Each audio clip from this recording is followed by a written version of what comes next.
I'm going to start with an introduction that is more formal than usual because we have a live stream going on, so we have a potentially global audience from Annenberg World Headquarters. So I'll do a very brief introduction, well, not a brief formal introduction before moving into the substance and introducing the speakers. My name is Marwan Kraidy. I'm the director of the Center for Advanced Research in Global Communication here. And as I mentioned, this introduction is meant to cover more than usual because we have an audience who's not in the room. I'm very happy to introduce today's panel, Teaching and Learning Global Media Studies. I want to begin by thanking a few key people who helped make this possible. First is Michael Deli Carpini, Dean of the school, who unfortunately couldn't be with us, who has been very supportive of all things global, international, and comparative at the school. I also want to thank Marina Krikorian, who's the project coordinator at CARG, who made all this run smoothly. I want to thank our tech team, particularly Phil, for help with the live stream, and Julie Sloan for getting the word out. Today's event happens for several reasons. The official one is the publication of Global Media Studies, that gorgeous purple volume there on the table, by Polity Press, which Toby Miller and I co-authored. The more meaningful reasons, including hosting Toby here in Philadelphia, which doesn't happen often enough, but also taking advantage of the amazing concentration of expertise and talent in global media studies in Philadelphia. Notably at Temple. As you can tell, 3 of our panelists are faculty members at Temple University. That's where they do their teaching, learning, and writing in global media studies. I want to say welcome in order to Fab Darling-Wolf, Nancy Morris, and Patrick Murphy.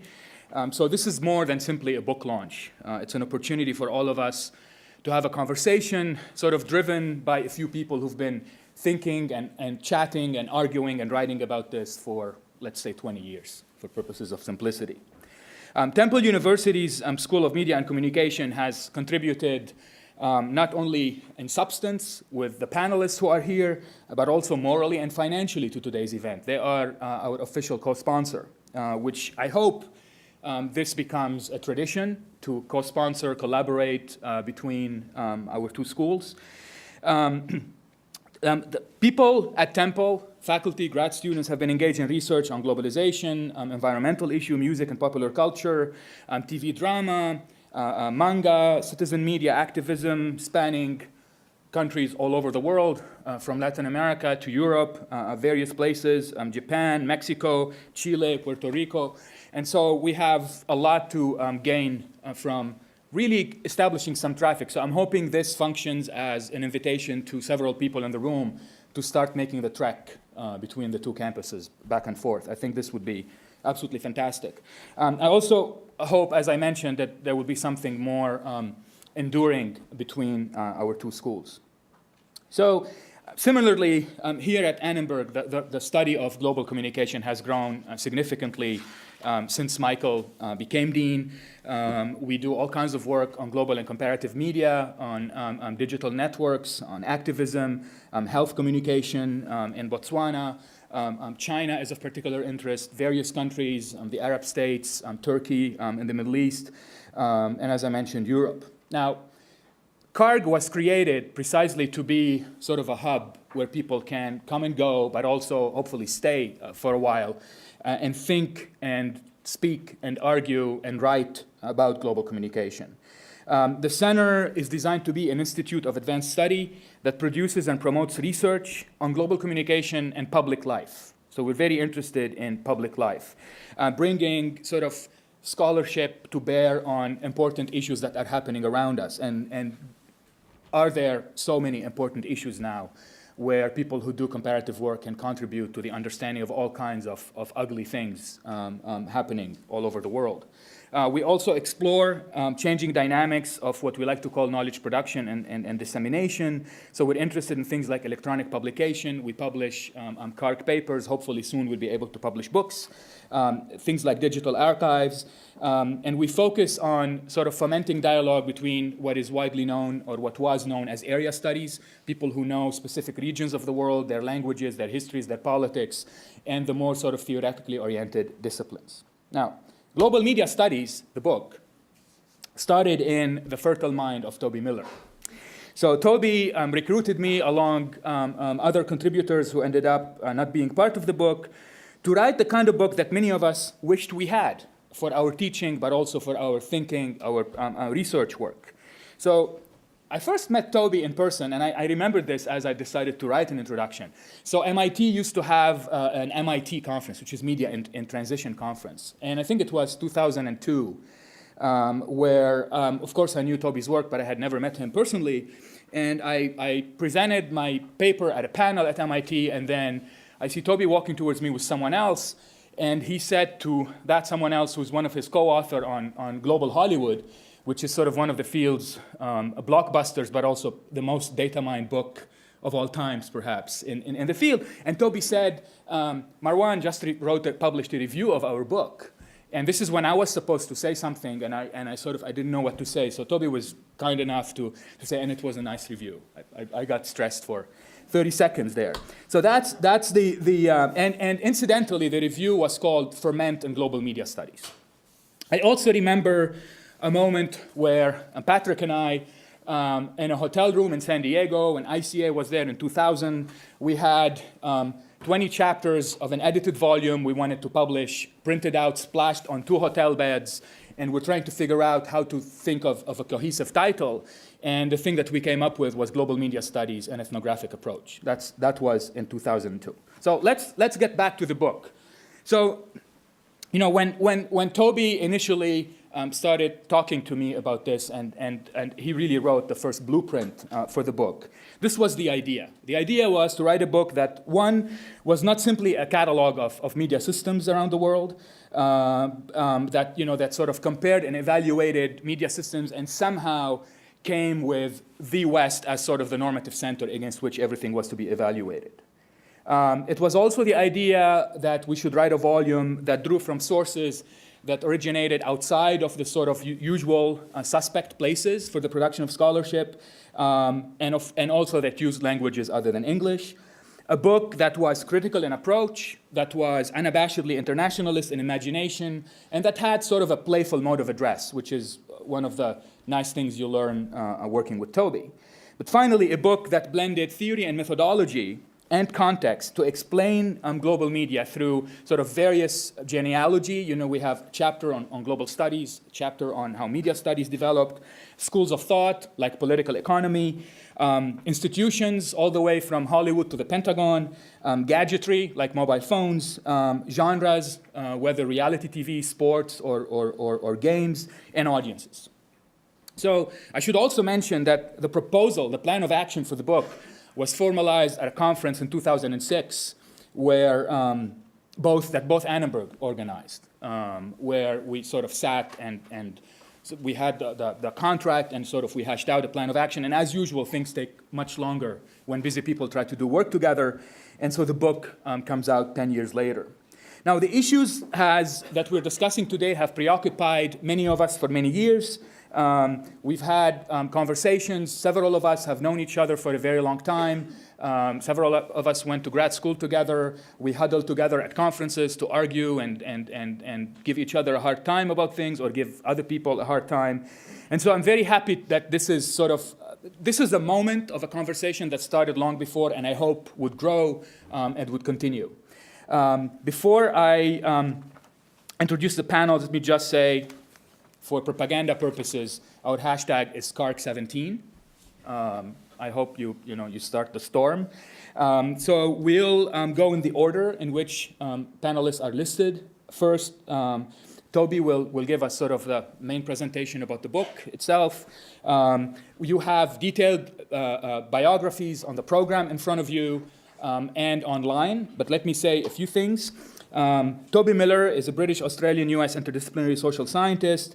He has written or edited dozens of books, more than 100 essays. He's a frequent media commentator all over the world. He has held faculty position also all over the world, in the UK, in Australia, in the United States, visiting professorships, distinguished chairs, has taught all over and lectured, and of course, he's the co-author, the first author of global media studies. Fabienne Darling-Wolf, who's an associate professor and director of the Media and Communication Doctoral Program at Temple, has published Imagining the Global, Transnational Media and Popular Culture Beyond East and West, which focuses on sort of tripartite cultural flows between Japan, the US, and France. The book won the International Communications Association's Outstanding Book Award last year in 2006. She is now editing the Handbook of Japanese Media. Chris Ali is an assistant professor in media studies at the University of Virginia. He's also a CARGC fellow. He's also an alum of the school and a fellow at the Tow Center for Digital Journalism at Columbia. His book, Media Localism, The Policies of Place, just came out from the University of Illinois Press. Nancy Morris, who's also an alum of the school, who's a professor at Temple University in media studies and production.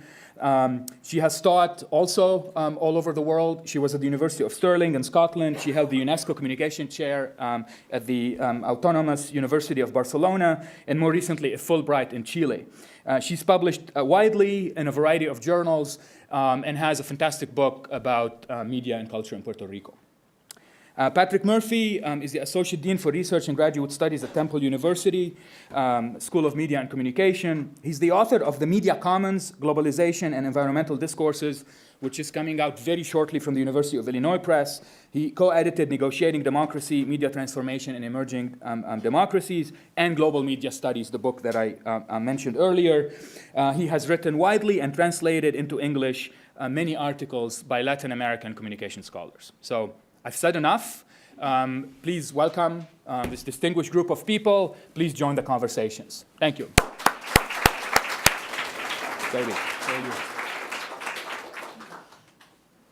Thanks, Marwan. Thanks, everybody, for coming here, and thanks to the sponsors.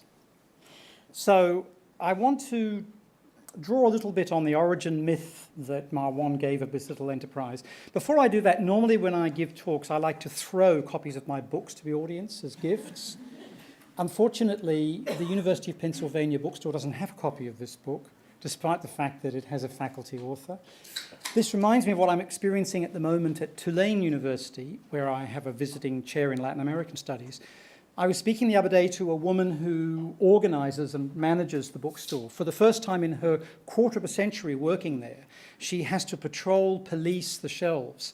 Any book that is sardonic about or critical of the current President of the United States is destroyed, defaced, or turned around such that it can't easily be seen. Tulane, a traditional nice liberal arts research one university. Anybody here from New Orleans? Has people also charging around shouting, "Build the wall, build the wall." Liberal bastions are not quite what they were, though Tulane is, I should say, a really great place and a fantastic place for resisting exactly this kind of conduct. So here's the origin myth. It's well over 10 years ago, I think, that Polity asked me for tips about emergent academic topics. As I'm sure many of you are aware, publishers like to ask about the next big thing. I proposed global media studies as a domain, stipulating that this required authors from around the globe rather than people born into the English-only movement, commonly euphemized as UK and US higher education. I suggested 3 names, including Marwan's. The others were from South Asia and China. After some toing and froing, the publisher said it would like me to participate as well. I invited the others. We met, we planned, as Marwan has explained, and we agreed a contract. Then, I'm going to go into a little more detail about this because for those of you who haven't written books, or those who have, those who are used to collaborating or those who are not, sometimes it's good to hear about problems as well as triumphs, as it were. Our 2 co-authors withdrew, and my recollection of this, please correct me if I'm wrong, Marwan, is that they cited career priorities, that this book would not assist their promotion for 2 reasons. A, it might be a textbook, and B, it would be written with prominent men whose names would colour its promotion and reception. We were taken aback, though of course respectful of their wishes. For a long, long time, we, and I'm often really saying I when I use the word we, couldn't work out what to do. For my part, I just didn't want to think about it. Given the original team we had assembled, should we look for replacements from those parts of the world, from the same regions? And if so, should we tell them they were second or third choices? In the end, we decided to proceed as a cute twosome, despite the limitations this imposed on the project, namely our own cultural competences, though we did draw in co-authors to 2 chapters, namely Bill Grantham and Rick Maxwell. If I can speak personally, but also implicate Marwan and amplify somewhat his remark about busyness, things got bogged down. We each had responsibilities, desires, and difficulties that got in the way. At times, I felt paralyzed due to priorities and problems that veered between, frankly, the profound and the pissy. But here we are, and I'm truly grateful, especially to him, to Polity, to Temple, to Penn, and our interlocutors. I want to talk about 2 issues today that don't really appear in the book. Issues of belonging that the globally oriented left is confronting, and what that implies for what is our theme today, namely studying and teaching the media. These are strange times indeed. I invite you to think back 100, 50, 20, even 10 years, and imagine that the following were progressive nostra for socialists like me. 1, Russia is an enemy, and US politicians who communicate with it are suspect. 2, the bourgeois media are trustworthy and laden with competent journalism. 3, the CIA is a force for truth, justice, and the pursuit of happiness. 4, the State Department is a beacon of rationality and probity. 5, the extra-congressional, extra-civil service foreign policy establishment is trustworthy. 6, the Pentagon is full of rational people seeking sensible solutions to problems. 7, technocrats are able and principled. 8, court decisions on immigration are sacrosanct. 9, globalization should be defended. 10, protectionism is wicked. And 11, big science should be respected and left to do whatever it wishes. Some of you may always have thought those things. Some of you may not think them now, but they are sayable, and they are being said all the time across the United States by the liberal left and people to the left of the liberal left, like me. They are newly powerful tendencies. They indicate a massive shake-up that are occasioned not just by the man in whose name books are removed or destroyed at the Tulane University bookstore, but by 4 tendencies. And these are long-game tendencies. The first is LBJ's mid-1960s civil rights legislation. The second is Richard Nixon's late 1960s Southern strategy. The third is Deng Xiaoping's 1970s release from tractor factory re-education. And the fourth is climactic climate change.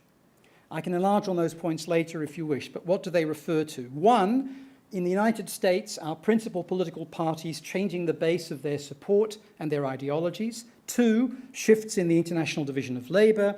And 3, threats to our world's very well-being as simultaneously a reserve army of labour, a reserve army of consumption, and a reserve deposit of fossil fuels are mobilised like never before. Now, all of these relate to crises of belonging. I'd like to consider 2 crises of belonging that connect to where I live and work, because currently I live in London when I'm not doing this visiting thing for 5 months at Tulane, but I work 12 weeks of the year in Colombia and 7 weeks of the year in Australia. So I'm going to speak about briefly Colombia and the European Union as part of that. The peaceful left in Colombia has been virtually exterminated by the paramilitary. There is little effective oppositional force of significance. All the intellectuals pretty much were assassinated. So who should progressives favour today, bearing in mind the strange brew that I concocted in describing what folks on the left in the US are currently embracing or at least countenancing, which turned the world upside down from before? Well, the FARC. The FARC, who get very sympathetic media coverage on the part of a liberal left in the Anglo world, for example, The Guardian. The FARC have achieved literally nothing in 60 years of struggle for land reform. Right now, 0.4%, that's 0.4% of the Colombian population, owns more than 67% of the country's agricultural land. That's the most lopsided proportion in the world. And we can no longer romanticize the guerrilla's systematic sexual violence, kidnapping, narco-trafficking and torture. Instead, a lot of us on the left find ourselves standing in a kind of embarrassed admiration of the vaguely liberal, but in fact entirely corrupt wing of the oligarchy that has latterly turned towards peace. It's like the Soviet Union in 1991 and the Philippines in 1986. An oligarchy changes its mind, the left suddenly is happy. Meanwhile, in Europe, where, as I said, I live most of the year, the abject failure of multiculturalism has produced this strange word Brexit in the face of populist ethno-nationalism, social democracy becoming an endangered political species, and failed structural adjustment. Let me explain this a little. In Europe, multiculturalism is fundamentally about dealing with victims of former European imperialism, those who were enslaved, those whose lands were pillaged, those whose countries were invaded. And for good reason, that has meant that in Britain in particular, efforts have been made, however failed, at diversifying opportunities in the public realm for people of colour in particular from the Commonwealth of Nations or the former British Empire, principally from the English-speaking Caribbean, from West Africa and from South Asia, with some opportunities for folks from the Arab world. Why did the British vote for Brexit, and who were the British who voted for Brexit? They were working-class white people from the Welsh valleys, whose ways of life are entirely sustained by European Union money.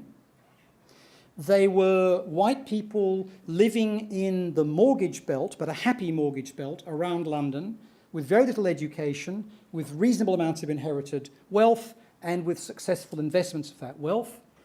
And they were people within the working class in the north and middle of the country whose parents and who they themselves had lost work to Poles.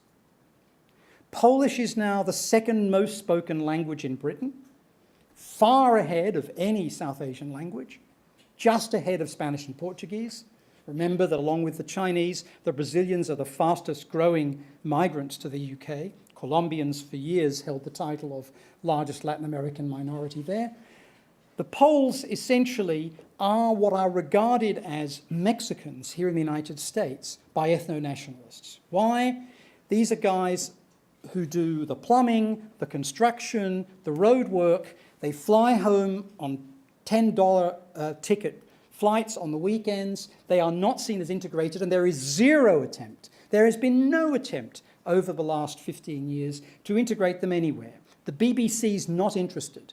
The Guardian's not interested. The theatre world's not interested. No one cares because they are not part of the imperial mindset. They are simply white people.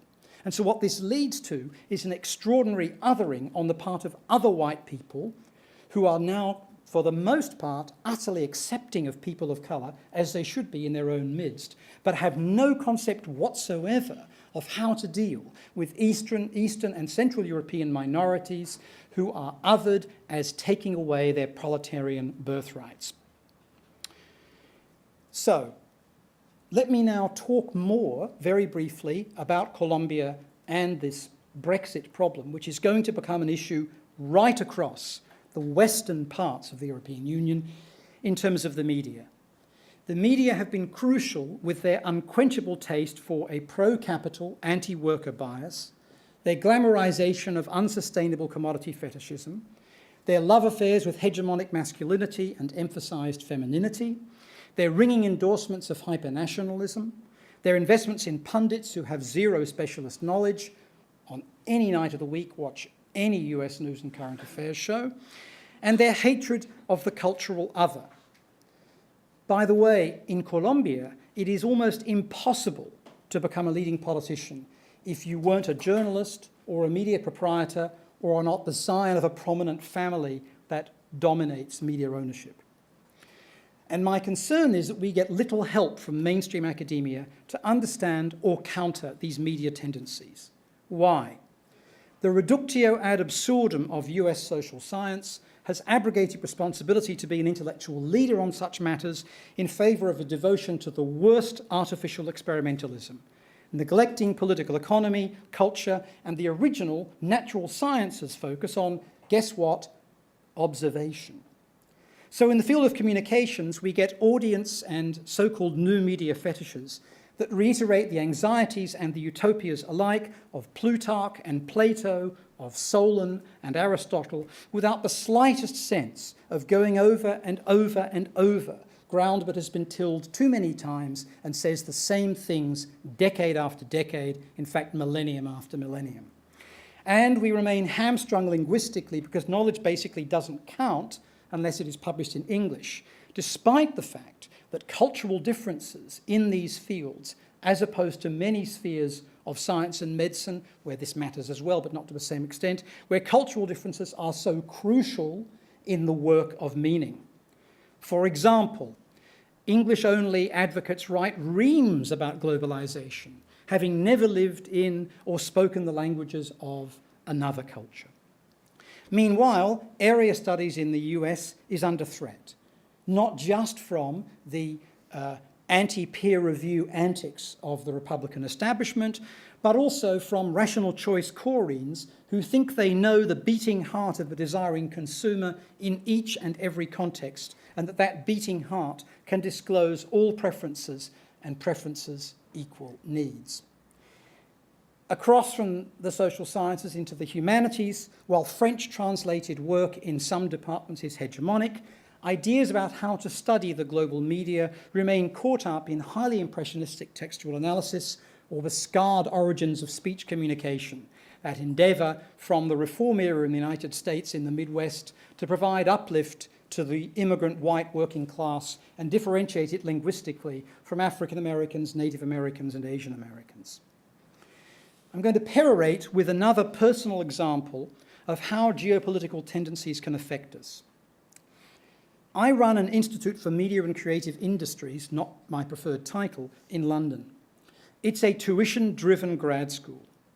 In the past 18 months, we've recruited faculty from Turkey, India, Puerto Rico, South Korea, Colombia, Hong Kong, Aotearoa, New Zealand, and Ireland.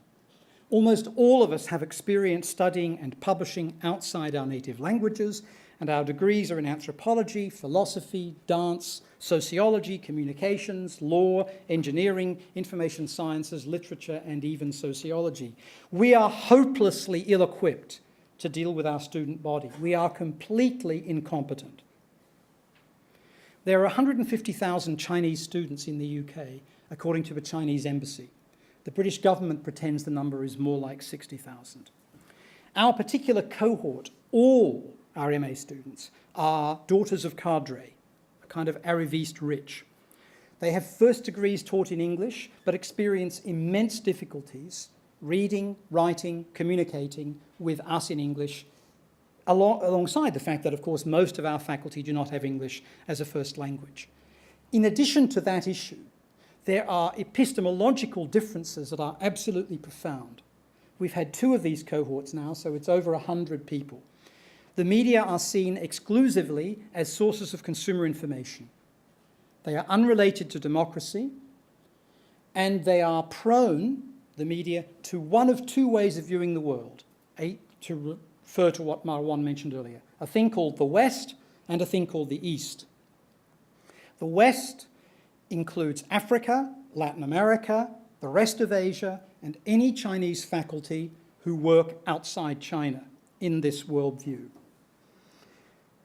The university that I work at in Britain, along with most UK universities, does not permit, despite its bylaws, faculty to participate in the selection of these grad students, other than by setting basic GPA and TOEFL scores.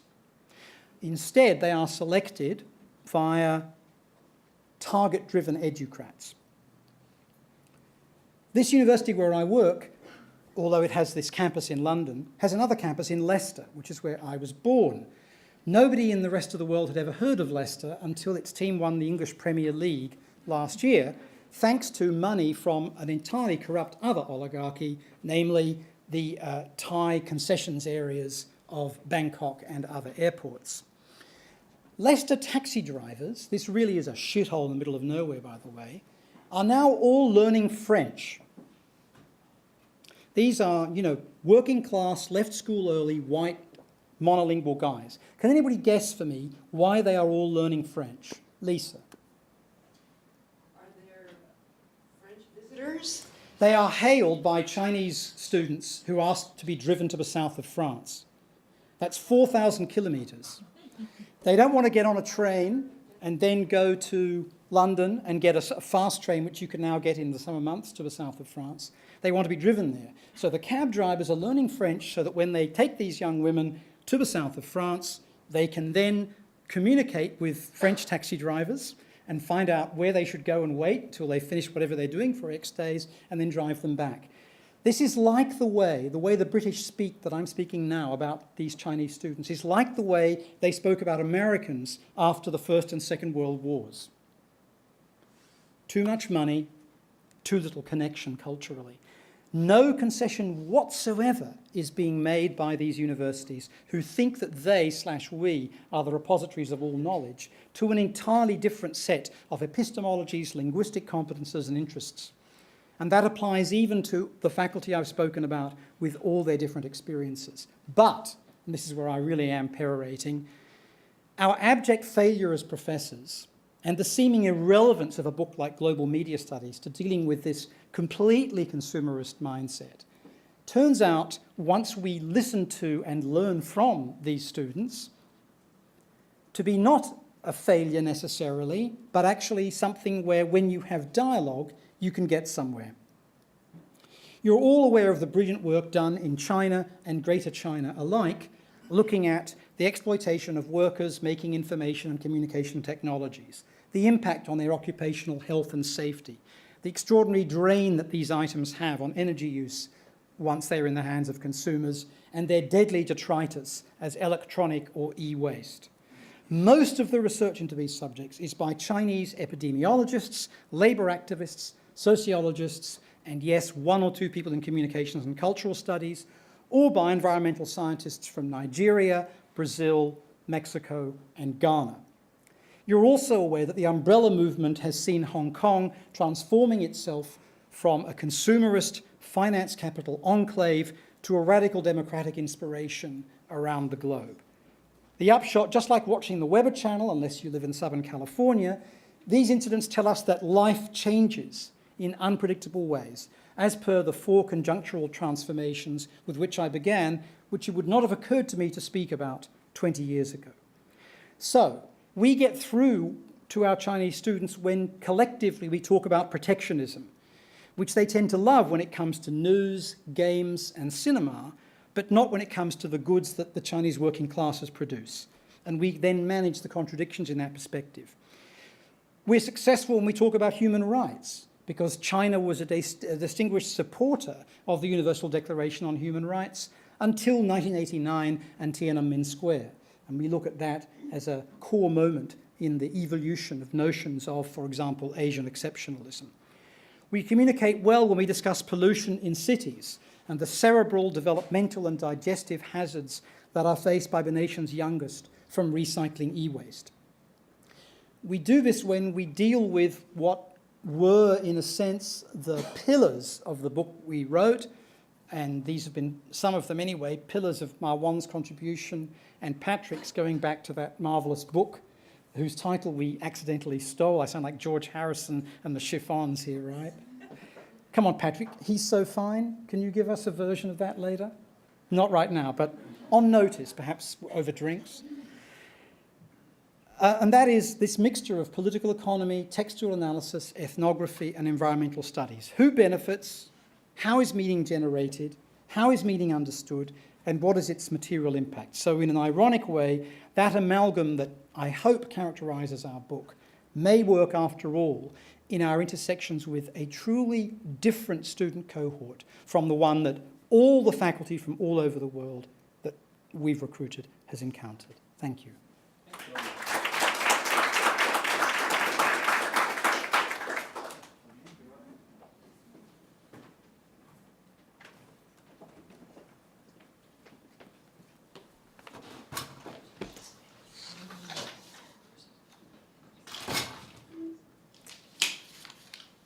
Thank Thank you. And a lot of the remarks that I'm going to be making will definitely be repeats in many ways of what Toby was just discussing. I was asked to maybe focus my little piece of this discussion here on textual analysis. So that's and the teaching of text. So that's what I'm going to do. In the introduction to the book, Toby and Marwan remind us that understanding the media requires studying them up, down, and sideways. But how do we do that, right, in the study of text, particularly when we're dealing with global texts or in global media in general, and looking at these texts from a global perspective? Toby and Marwan provide us with a number of examples in the book, particularly in their chapters 7 and 8 on textual analysis and the chapter on reality TV. So what I want to do here is build a little bit on that discussion and maybe address and point out some of the questions and challenges that arise in doing that in both the research and the teaching of global media text, and maybe suggest some possible strategies, again, particularly in our teaching, to address these questions and challenges. First of all, there's a not minor detail of defining the global in global media studies. I have 10 minutes, so I'm not going to go too much into that, right? But what is a global text is something that we need to keep in mind. And I think a reasonable enough argument can be made today that all texts are global on some level, at least, or at least globally implicated. So they may not all texts may be globally distributed through the typical commercial channels that we historically have thought about as global flows, right? But there's a potential for text to be globally accessed, at least on some level. So these texts can also be accessed, however, as I think Toby was pointing to, through different entry points, right? And one problem that I think we still have in media studies in the US is that there's a tendency to always enter through the same entry points. So sometimes we miss some of those dynamics. So, for example, the global nature of US cultural production tends to be addressed at more the distribution level, right? Everyone loves Hollywood. Everyone in the world is consuming US TV rather than maybe at the textual level. On the other hand, the opposite is often true of non-US texts, right, that are either seen as or looked at in comparison to US texts, or are they imitating, how are they doing, right, compared to the US media, or alternatively as representative of their culture. So, for instance, Miyazaki's work, right, which is equally globally distributed, right, as Hollywood, in fact is distributed by Disney, is often positioned as quintessentially Japanese, teaching us something about Japanese culture, right? And all of these things are true, of course, right? But again, there's a different foci in the discussions about these texts, right? And this has to do in part with, again, some things that I discuss in the book, in who's allowed to enter the conversation in the first place.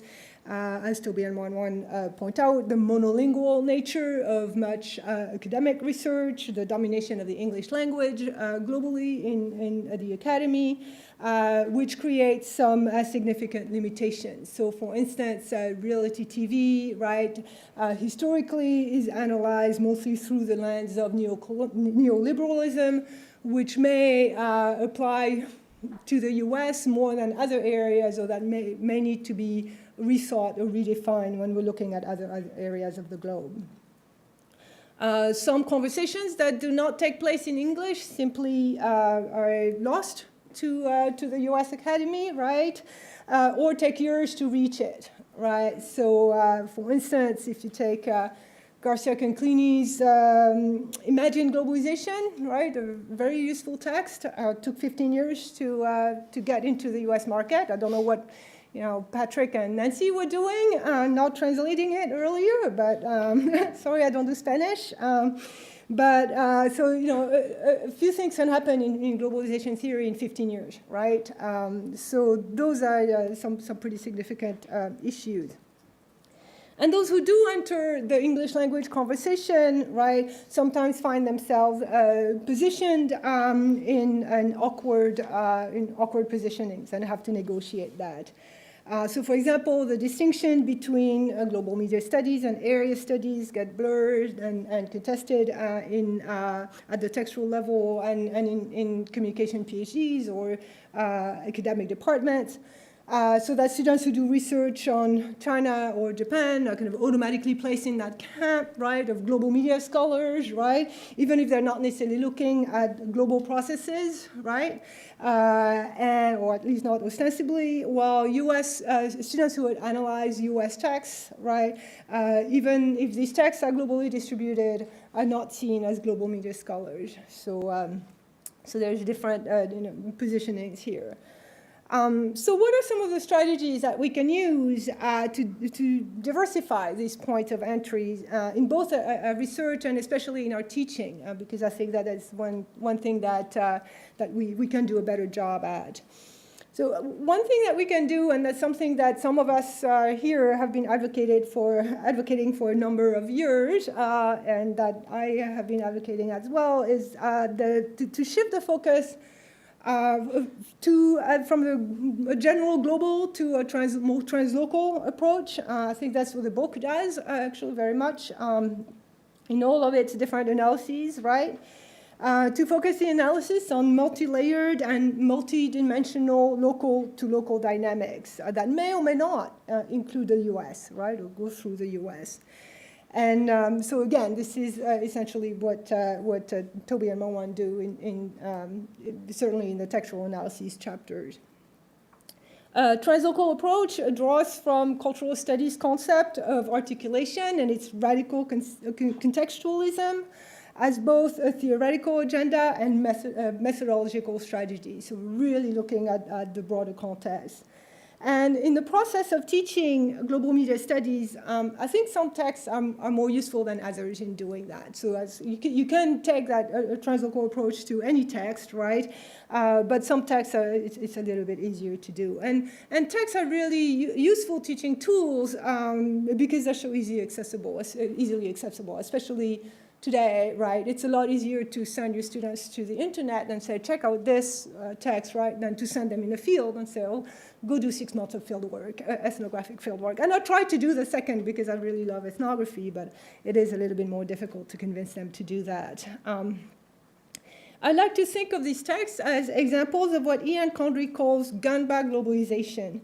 Ganba in Japanese literally means a scene or the actual place, like in the scene of a crime, right?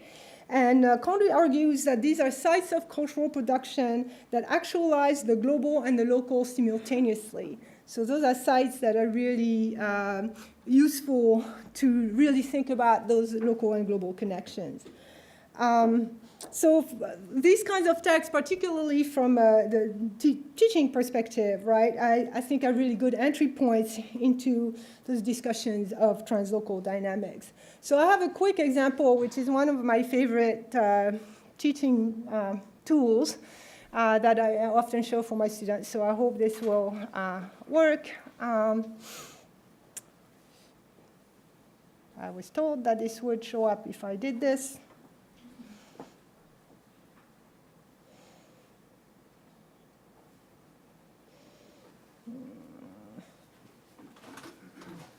I had it queued here.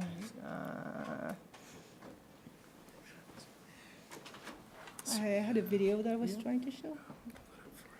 Oh, there it is.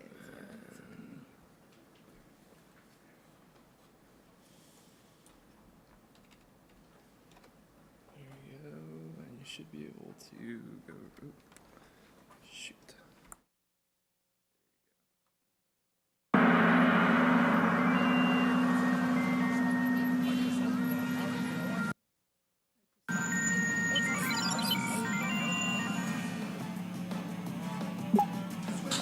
Who's this Ricky Mathis chump anyway? I don't know, but his fans sure seem to like him. He can't keep his lame pretty boy single on the shelf.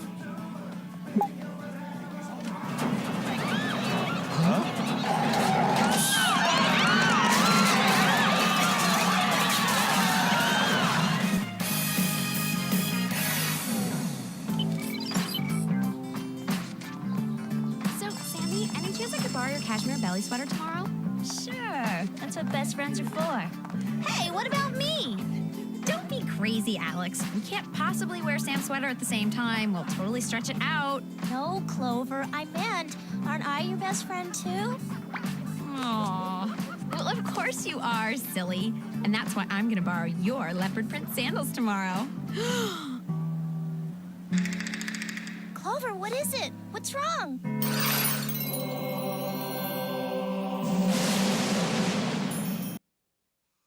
Okay, anyone familiar with this text? Other than my students? Or do you want to say?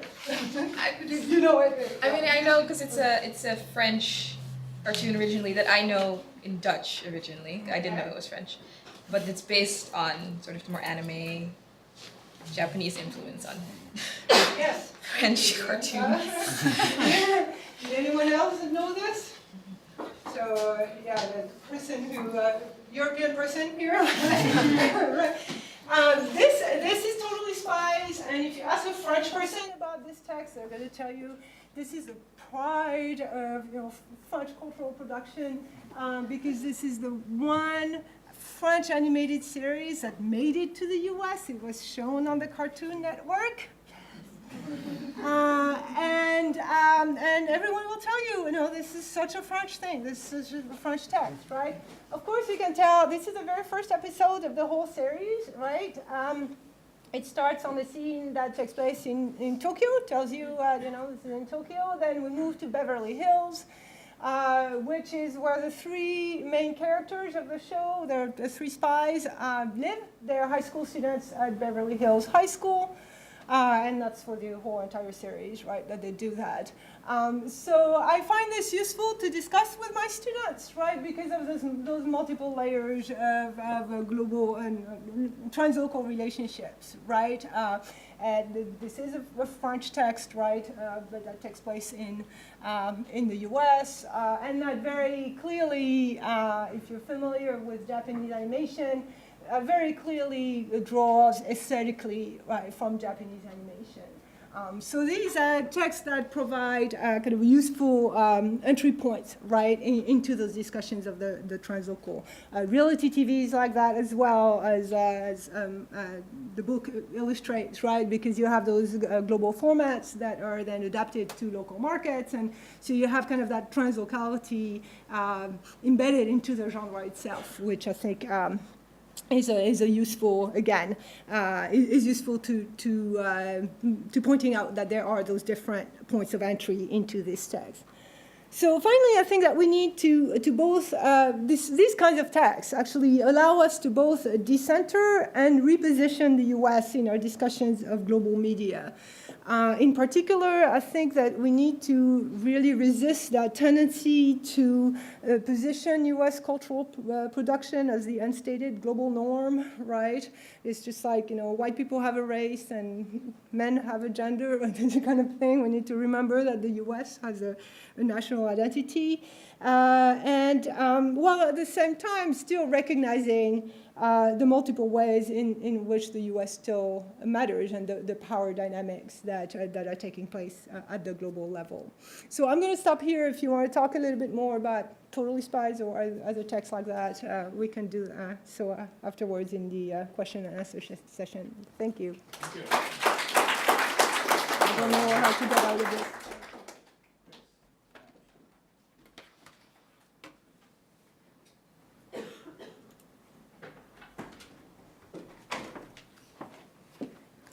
All right, well, first off, I actually just want to start off by congratulating Toby and Marwan for the publication of their book and such an important contribution to global media studies. And this is definitely a book that I'll be using next year as I teach global media studies at the University of Virginia, so expect some royalties from there.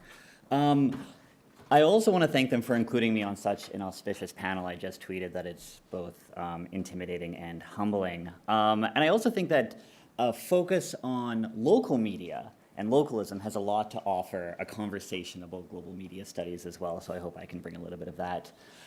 Today, I want to talk about two chapters in their book, Chapter 3, Political Economy, and Chapter 4, Policy and Governance, and make some connections to my own research and pedagogy, focusing particularly on research methods. As an opening thought, I was really thrilled to see entire chapters dedicated to policy and political economy, which are ideas that are often brought up within conversations about global media, but generally don't make their way into textbooks or larger conversations of global media studies. And the fact that they're side by side actually, I think, is really important in the book because they speak a lot to each other. For those of us invested in critical epistemologies, political economy is a natural framework to conduct policy analysis. Why? It exposes the power dynamics and inequalities that go into regulation. Right? Indeed, who controls, owns, regulates, and benefits materially from the media infrastructures, institutions, images, stories, and sounds is the question posed at the very start of Miller and Kraidy's chapter on political economy. And allow me to continue quoting from this chapter.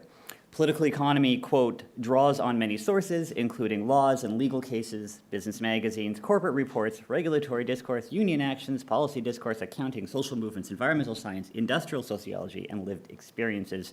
It examines both powerful structures and complex struggles that go within them, end quote. So political economy is thus ideally suited as a theoretical basis for policy analysis because it unpacks what we normally take for granted and helps us understand how we got there in the first place. It also reminds us of the discursive nature of policy. Policy, like infrastructure, like media systems, is not natural. It is constructed. It is constructed through discourse, it is constructed through power, and it is constructed through exclusion. As a result, political economy allows us to ask questions like, who creates policy? Who gets to talk? Why do they get to talk? What are they saying? And what are they not saying? And because political economy is not only invested in unpacking power, but also in social justice and moral philosophy, it grants those using political economy for policy analysis leeway to offer intervention. It is, after all, a normative framework first and foremost. And in my opinion, this is one of the greatest assets of a political economic approach to policy analysis because it addresses and gets at the so what question that is often lacking from a lot of legal analysis. And from this perspective, then, we've got scholars like Robert McChesney calling for a more robust public media system, Victor Picard calling for greater support in journalism, Des Friedman calling for investigations into unethical journalistic practices, and, if I may be so bold, my own work calling for regulatory intervention to support local and community media. So speaking of my own work and my own interventions, I rely heavily on critical political economy to give theoretical impetus to my work on local media policy. And I argue in my book, for instance, that local media policy, or localism, in Canada, the United States, and the United Kingdom is permeated by a very particular political economy, what I call the political economy of localism. Perhaps not the most original phrase, but it's mine.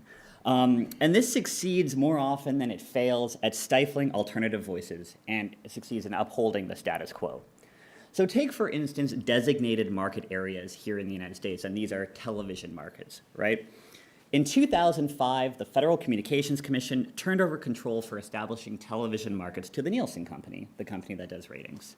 And in doing so, we see the privileging of major media markets, for instance, Philadelphia, over smaller ones, leaving communities like Trenton, New Jersey, and Wilmington, Delaware, with little or no television news. It also normalizes the fact that a private body, the Nielsen Company, now sets the parameters for what it means to be local at the Federal Communications Commission. From a broader vantage point, this political economy of localism has succeeded in stifling any conversation about expanding the definition of what it means to be local in the digital age. Regulators seem quite comfortable not only allowing the market to decide what it means to be local, and in this case, a market is a large city, but also allowing media localism to be dictated by a particular technology, in this case, broadcasting. What would happen, for instance, if we started to talk about localism not only in terms of geography, but in terms of what Hess and Waller call geosocial news? recognizing the fact that the Winnipeg Free Press is as local to me in Charlottesville as it is to my parents in Winnipeg. This inability to consider alternatives means that regulators do not appreciate that we may live in one community, work in another, and go to school in a third, all of which may be local. In the United Kingdom, for instance, the Conservative government in 2010 cancelled a plan by Ofcom, their communications regulator, to provide universal broadband and online local news for British households. Instead, they passed legislation for an over-the-air television system that turned out to be a colossal failure, and I see Toby agreeing with me here. But what it did do is it served to deregulate media ownership of newspapers and television stations and privileged major media firms like the Evening Standard. Lastly, this political economy of localism succeeds in barring off any conversations about connecting localism with language, privileging English and the status quo even in nations like Quebec and Wales. It also does so here in the United States with the diminishment of networks like Telemundo and Univision. It allows major media companies to self-regulate, meaning less local news, less community reflection, and less languages spoken and heard. Today, we are seeing the exact same dynamics play out in the online space, where an inability to consider what it means to be local in the digital age has prematurely halted actions to, here in the United States, alter the Public Broadcasting Act to allow for funding to go to local online services rather than broadcasting, has stymied IRS law to allow for newspapers to change to nonprofit status, and has forced a major battle over municipal broadband. Suffice it to say, then, that the intersection of political economy and policy has allowed me to seriously investigate the impact of neoliberal policy decisions on local news and information systems in the North Atlantic Triangle. But not only do I kind of live and breathe political economy and policy in my research, but I also teach classes on political economy and media policy and law at the University of Virginia. And in this kind of third area of this talk, I want to focus on the challenges of teaching and researching in this space, because I actually think the challenge is the same in both capacities, and that challenge is method, right? What are the methods of political economy, and what are the methods of policy analysis? And I think that too often scholars in these disciplines either gloss over their method and research design, or simply rely on the frustratingly oversimplistic vague tropes of discourse analysis, close reading, or document analysis, and leave it at that, which is, for me, incredibly vexing. In doing so, when scholars of political economy and policy analysis tend to jump over their method and get to just analysis and interpretation, it makes it difficult not only to replicate their work, but also to challenge their assumptions. In my opinion, it also diminishes the impact of critical scholarship in the real-world policy environment. Teaching method within these spaces then also becomes a challenge. How do you do political economic analysis? What documents do you use? How do you build from instances to argument? Equally, how do you read a policy document? Do you have to read the footnotes? How do you build, again, from instances to argument? And these are questions that I hear most often from my students, followed quickly by a question about normativity. How do we maintain kind of a scholarly distance while also offering policy intervention? And I don't have a ton of time left, but I do want to emphasize that just because we live and breathe in the world of hermeneutics doesn't mean we can't be systematic about our research. In fact, it's just the opposite. It demands that we are more so. It means that we also acknowledge our biases in politics, or as I prefer to think of them, our investments. So my approach with my students and my own research is to emphasize research design and planning, and then careful and systematic analysis, for me using a modified type of grounded theory. So we build from individual instances and work towards theory generation and argument. I find that this also lends itself nicely to kind of visual graphical displays for students, because you can build it in a bit of a pyramid, which makes it easy to teach. And I'm also very happy to share some of my notes on teaching media policy method. I also rely on critical discourse analysis as a guiding methodology, which allows me to focus on the language of power and inequality, and which is, of course, commensurate with a political economy approach and easily applicable to policy. Indeed, as Becky Lentz reminds us, policy documents are themselves discursive constructions, and as such contain their own embedded power dynamics that require investigation. Using a strand of critical discourse analysis from Van Dyke also focuses on the need to be transparent in one's politics and biases. And unlike other discourse analysis, critical discourse analysis should take an explicit sociopolitical stance. We can think of this as change through critical understanding. And this, of course, again, is nicely commensurate with political economy's normative goals. And the last thing I want to say about pedagogy here in teaching and research is also to highlight a piece I published with my colleague Christian Herzog on the need for policy scholars and political economists to embrace more ethnographic methods in addition to the document analysis and discourse analysis that we are more familiar with. Not only does it force our students to use and appreciate multi-method, but it also pushes us out of our comfort zone, which can only be a good thing. So in the end, I guess what I want to emphasize here for pedagogy and for research is to be systematic and transparent when it comes to political economy, political economic analysis of media policy. I think we are, as policy scholars, we are in a field constantly lamenting its lack of real-world impact, right?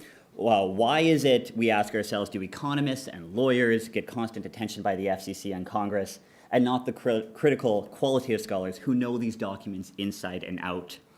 We know the history, we know the context, we know the constructed nature of these policies, in addition to appreciating and highlighting the alternatives and peripheral conversations. And while there are, of course, numerous factors that go into answering this question, one way that I really do believe that we can advance the dial here is to focus on the method of our work. And we can do this in our research as much as we do this in the classroom when we teach our classes on global media studies, political economy, and media policy. So, thank you very much.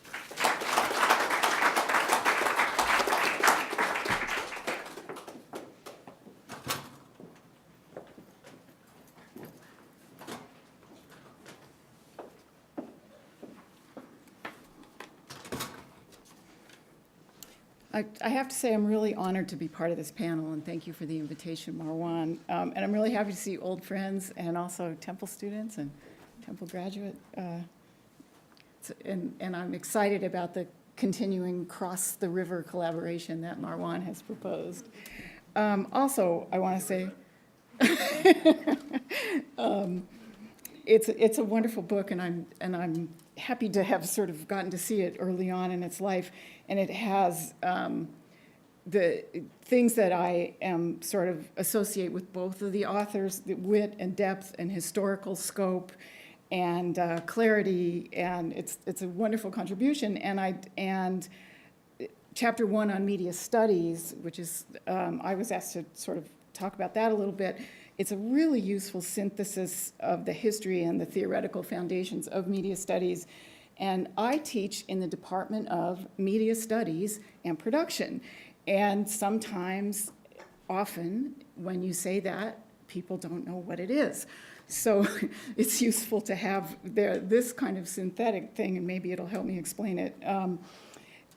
I will use this book going forward, certainly as assigned reading in upper level classes, and I think as kind of a big cheat sheet in lower level classes. One of the questions that was posed for this panel is about best pedagogical practices, and that's what I want to talk about in a very different way than my colleagues have discussed. I want to talk about this in media studies and actually in any field in the context of teaching in the United States. I was part of Temple's Globalization Teaching Circle, along with my colleague Fabienne Darling-Wolf and 4 other faculty members from across Temple University. We met for several years to work on initiatives around teaching globalization, including, among other things, how to serve international students, as Toby was talking about the absence of that in some institutions. And one of the initiatives, and the one I want to talk about particularly today, was on globalizing the curriculum apart from the teaching of global studies or global media studies. So the idea of getting rid of the US as the default assumption for everything, in classes, integrating global consciousness into courses that were not about global topics. So the example that seemed to always come up when we talked about this as an idea was in engineering classes. Use examples of bridges in other countries, if it's mechanical, whatever kind of engineering that is, civil engineering. So I want to focus on within media studies, partly for a lot of the reasons that are laid out in this book. A lot of our students just don't think about the rest of the world. And so many of us want to work to sort of normalize the world as the frame of reference rather than the US. So I have a few examples. I am almost at this very moment, I left my TAs in charge of my class to come to this event. I have a large lecture, freshman level introduction, required for majors class in media theory. So you can imagine how enthusiastic the students are about that. It's everything bad from their point of view. It's large lecture, it's required, it's lower level, it's theory.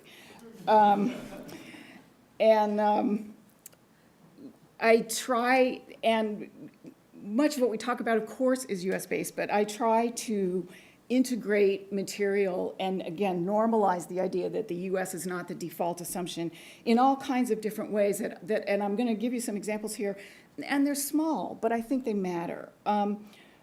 It's a big class, so the class before it gets out 10 minutes before our class starts. I get in there, I start setting up all the million different things and sort of props and things that particularly you need in a large class when you're returning papers to students and all that kind of logistical stuff. And so I always put on music, just the students are coming in, taking their seats. And a lot of times I will always put on student requests if I have them. But if I don't, I will put on music not from the Anglo-American catalog. So I put on music from all over the world, and I really strive through the semester to just put on all different musics from all different places. And I usually put on the board who the artist is, what the name of the song is, maybe where they're from. So that's kind of the before part. This is a theory class, and it's a very, I think, standard undergrad media theory class. So we do this theory, and then that theory, and then this other theory. And I make a point to mention where the theorists are from. So Gerbner was from Hungary. Stuart Hall is British, Jamaican. And again, very, very small thing, but it's like not everybody that does scholarship is from the US. And it's a small step toward the thing that several panelists have already talked about of bringing into the conversation voices from other cultures that necessarily, in this case, have to be in English, translated or written in English.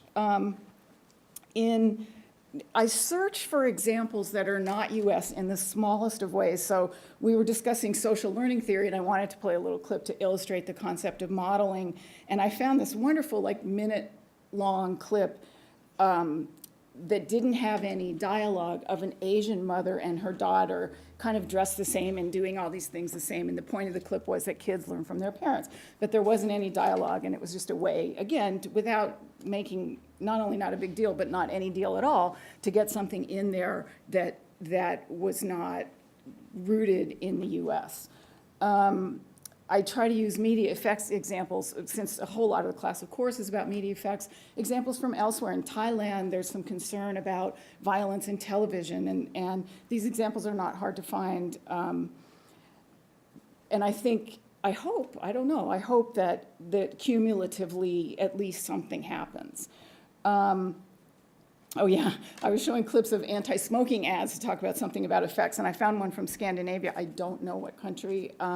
It didn't have any dialogue, but it had some words at the end.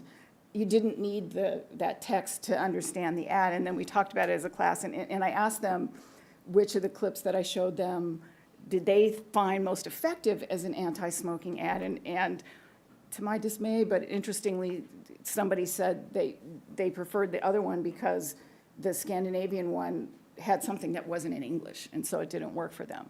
But again, maybe that's the reason to do this even more. I also teach Latin American media, which falls into what Fab and others are saying, the global category, which means the terrible definition of global, which is anything that isn't the US, just like the terrible definition of diversity is anybody that isn't white. You know, oh, you're diverse and I'm not. But anyway, so Latin American media is a global class. But I think particularly as Fab has said, but as others as well, when we talk about global media studies, and as this book makes so clear, we're talking about cross-border interactions. And in the case of Latin American media, that doesn't just mean, of course, within Latin America. It means centrally with the US, and that's a point that I think is really important to make in a class about Latin American media.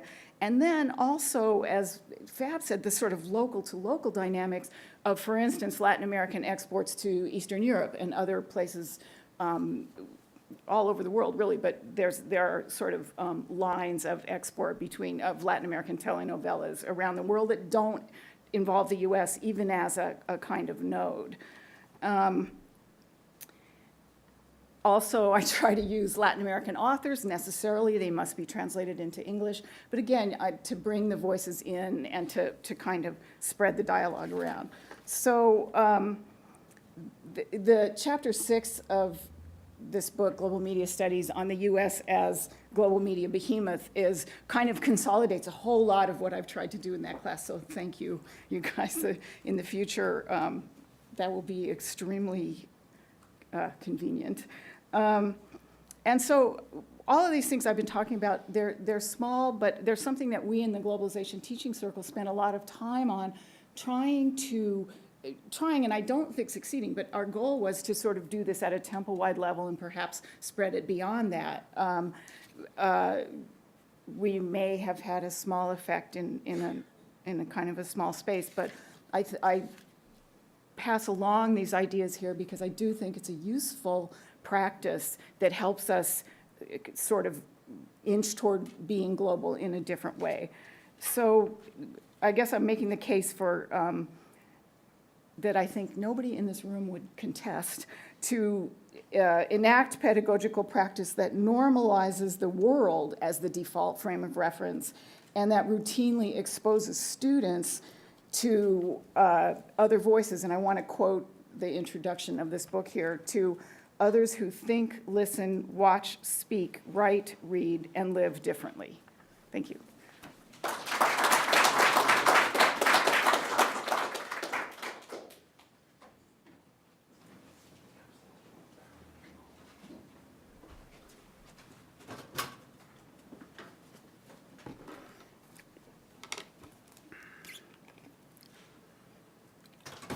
I'd like to thank Marwan and the Center for Advanced Research in Globalization for organizing this panel. And the book that Toby and Marwan have produced is really a wonderful contribution, and it's a privilege to be part of this conversation, the launch about the book, but also more broadly a conversation about global media studies that I hope we're able to continue across town between Temple and Penn, but also internationally, globally. The authors have asked us to briefly comment on how some of the chapters of global media studies align with our own work, and to use these chapters as starting points to articulate our own teaching experiences and research interests. While apparently a simple enough task, this became a bit more of a challenge than I initially realized, as my assigned chapters, global studies and audiences, have merged together in much of my own scholarship and teaching. And also I began to ask myself the simple question, what is global media studies? How do I understand it? An ironic question given I've been teaching some version of this for over 25 years. All this by way of saying that preparing for this talk today has been a very interesting exercise. So to answer this question of what is global media studies, even in part, I beg your indulgence, as I feel the need to take a more personal tact and relate this as a journey. In fact, I started to tease out a PowerPoint and use some provocative images, and in writing my notes, what I'm about to share just sort of unfolded. This is a journey in many ways I'm still on, as it has been shaped and framed by various experiences as a student, as a scholar, as a teacher at multiple institutions and places, and via influences of key individuals. The seeds of this journey were planted in Athens, Ohio, that is.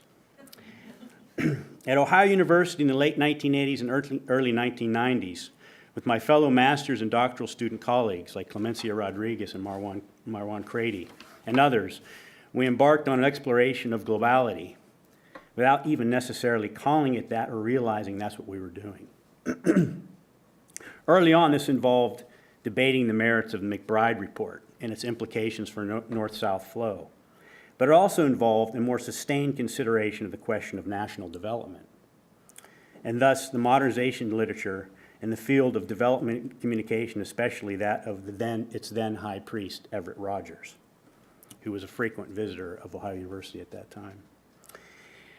And while we took a deep dive immersing ourselves into the thinking and frameworks of these top-down and occasionally sideways Cold War models, these theoretical frameworks proved to be unsatisfying, which interestingly enough made us vulnerable to the gravitational pull of cultural studies. In this more fertile terrain, the work of Stuart Hall, Raymond Williams, Lawrence Grossberg, Angela McRoby, early reception studies of Janice Radway, Ian Ang, and others, we found the concepts and language to think more sensitively about media power and the subaltern. You don't hear that term too much anymore, do you? Concepts like early adopters, laggards, and the imperative to help nations take off, to borrow from the NASA-infused terminology of the DevCom literature, were quickly replaced by a new dialect. We now spoke of hegemony, ideology, discourse, habitus, the self, the carnivalesque, and whether or not the subaltern could speak, making the work of Gramsci, Foucault, Althusser, Said, Habermas the fodder for debate over Friday night drinks at a Hooley's. While there might be something of a haze from those nights of intense debate, many of us made a strong turn towards an interpretive critical lens that situated the question of power and resistance at central stage. And looking back, the roads towards early conceptualization of global media studies took form. Even then, Clemencia Rodriguez had begun to chart a path towards citizens media, and Marwan was consumed by the riddle of hybridity, while I was wrestling with the epistemological crisis of ethnography and the politics of fieldwork. Moreover, my own curiosity about Latin America and the dependency theorists led me to the then new wave of Latin American cultural studies scholars, such as Jesus Martín Barbero, Carlos Monsiváis, and Nestor Garcia Canclini. As someone who chose to write a dissertation about media reception in Mexico, I was keen on establishing a fuller understanding of Latin America through the theoretical contributions being produced by this highly provocative group of Latin American thinkers. Indeed, in 1993, as part of my dissertation research, I even sought out and interviewed Garcia Canclini in Mexico City. There, over a coffee at Sanborn's near Coyoacan, we discussed his conceptualization of cultural hybridity, the practice of cultural reconversion, the characteristics that distinguish Latin American cultural studies from the cultural studies traditions of the global north, or what was called then the core. These early forays into distinct and even counterposed theoretical orientations and research traditions from the US, Europe, and Latin America helped me think through how to approach teaching about the exponential growth of commercial media systems around the world, or what Martín Barbero calls the global media's architecture. And also the key question of in whose interest, a point of tension and concern that remains central to my understanding of what global media studies is supposed to do. But to fully get a purchase on how media work and, to put it into more Geertzian terms, to deepen our interpretations of other people's own interpretations of what they are actually up to and do with media within the practices of their everyday lives, I believe that the anthropological notion of being there remains essential for the field of global media studies. All members of this panel have extensive experience working within and working through local contexts that shed light on global processes. There is a productive discomfort that surfaces when we conduct research in places that are not our own, which by definition makes interpretation unavoidable. As such, and as much as possible, in my view, students of global media studies should seek out every opportunity to go into the world, to examine, even if just through what Coldry has called passing ethnographies, how people are enmeshed in mediascapes and how this shapes local culture in relation to globalization. This sense of going out into the world also goes for teaching. Indeed, in my view, teaching in different contexts produces valuable rewards as well as its share of surprise and frustration. I have taught in Mexico, been an instructor of study abroad programs in Ireland, Jordan, and Bolivia. These experiences have been invaluable. This past spring, I taught global media for the University of Virginia's Semester at Sea program, a bizarre mixture of culture, adventure, and Club Med leisure. And, in fact, draws two very different kinds of students. Some, the most hungry for international culture, were naively game to try anything to learn about the other, including eating street food, which they shouldn't have, and wandering into communities they had no understanding of. Meanwhile, other students couldn't wait to go to port to show off their ocean-made tans and go clubbing. This made for some challenging teaching, as the two sets of students composed a stew that mixed together in the classroom. I had over 80 students in that class, believe it or not, on a ship. It was interesting. I honestly am still trying to digest the lessons from this 3.5 months at sea. But one of the themes that surfaced through our visits to Japan, China, Vietnam, Myanmar, India, South Africa, and Morocco is the world is getting smaller, and we are not doing a very good job of taking care of it. Indeed, over the course of the last decade, my own work and teaching have been defined in no small part by attempting to draw environmentalism into global media studies. The environment, or more pressingly, climate change, is the one truly inescapable global challenge that is, at the same time, that most intimate and immediate of local experiences. So we need to think about how media and communication as sites through which citizens around the world get environmental information is shaping their ideas, our ideas, about natural systems and our relationships to them. But how do we do this when our media systems are still primarily agents of free market capitalism, which, while they might lead us to some green answers, are still stunningly consumer-driven and thus ultimately encourage a ravaging of the earth? An interrogation of these consequences of this architecture and the discourses it delivers, along with its impact on audiences, are, for me, the place that global media studies needs to go with the most urgency. In closing, I feel especially fortunate to be here in Philadelphia where we can wrestle through such questions. As this event suggests, Temple University's Klein College of Media and Communication and University of Pennsylvania's Annenberg School for Communication have a unique situation for cross-pollination. In fact, given our faculty and resources, in my view, we have an obligation to make Philadelphia one of the intellectual centers for the advancement of global media studies. Thank you.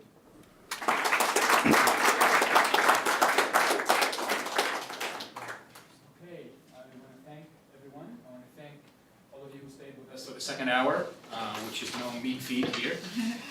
And I want to open it up to questions or comments.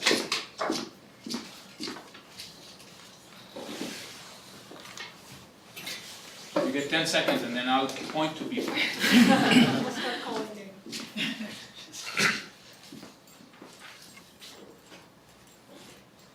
Okay, awesome question. Thanks. That was all terrific. I want to ask Chris about his recommendation for political economy and policy researchers to try and do ethnographic research, which I think is a fantastic suggestion, but I think it's a real challenge, especially when... You mind identifying yourself so everyone knows. Okay, my name is Lee. I'm a graduate student here. I'm a Canadian. Don't blame me, right? What? Don't blame me. Translation. Sorry. So what I'm thinking is if we approach our research with a normative framework, oftentimes that's going to conflict with the interests of the organization that we want to study, and it presents a real challenge for getting through the door.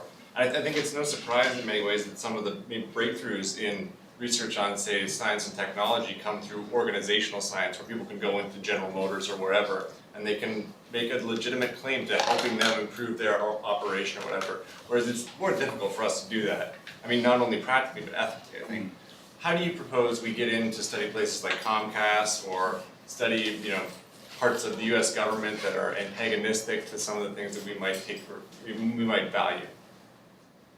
Yeah, I think that's a great question, and I actually don't have a great answer for that, but I think that too often we just don't try. And I say that not trying to be snarky. I think that we think, well, this is going to be a difficult thing to happen because we don't make these interventions or leeways. I did a lot of well, I'll go back and say that I've actually found, particularly in the Canadian context, that companies have been incredibly receptive. I myself have interviewed senior vice presidents at Global and CTV, staff with commissioners at the CARGC. And again, one of the things that I found in just my own research in the Canadian context is that they'd never actually been asked. I remember speaking with the senior vice president of branding at CTV, and he said that no one had ever come talk to him about these things. And yeah, I mean, I do think that there is an ethical dilemma for us wanting to do normative work, which is how do we reconcile wanting to critique an industry practice while still asking for access?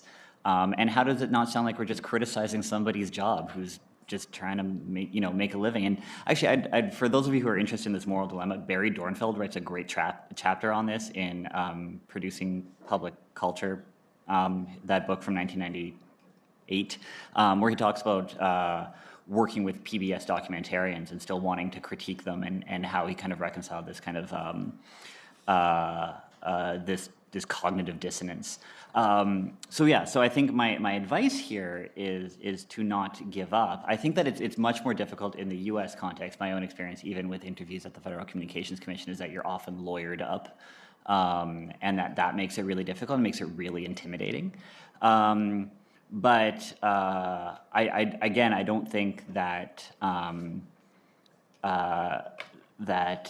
we should we should use that as an excuse not to try. Again, I'll just point out too, I just finished a project with the Tao Center for Digital Journalism on newspapers, and just sent an email to McClatchy, Hearst, Gannett, and ended up interviewing many of their senior executives who were, again, happy to speak. Some asked for right of first refusal on quotes, and that's something that I think every researcher has to kind of reconcile for themselves, is will you do this?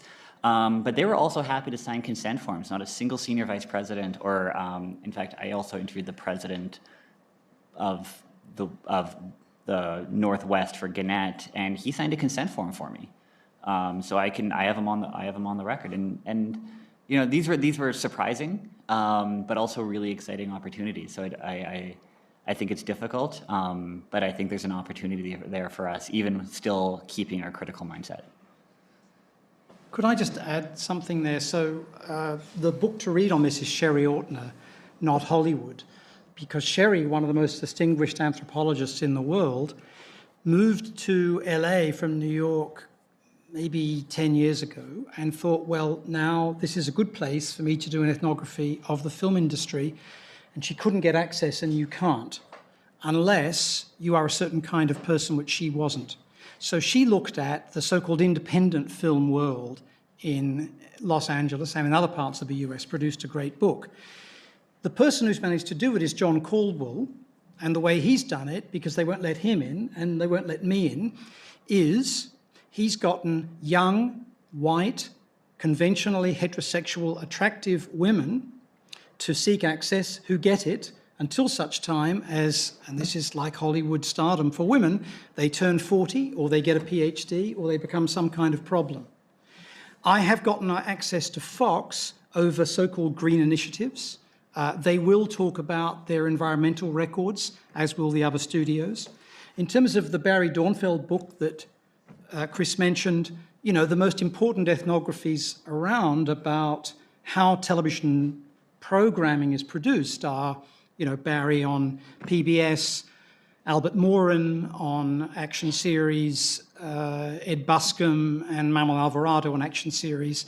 The problem is they're all failures, not the books, but the series, because ethnographers can't pick hits any more than networks can, or producers. So none of these books got a lot of traction in lots of ways because they were about things that didn't really matter very much. That's one of the issues. The last thing, newsroom ethnography, it goes back 80 years to the beginning of J schools. It's been done endlessly. And on the FCC, and this relates to Chris's earlier point as well, the FCC has legislative requirements that constitute what it counts as knowledge and evidence.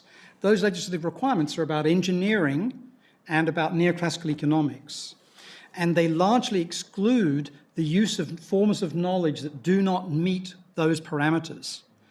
They have a chief economist who is selected annually from a normally US university economics department. They have a deputy chief economist who is there all the time. And I've spent quite a lot of time with these people. The knowledge that they will accept is a notion of either bandwidth spectrum allocation technologically or ideas of competition theory.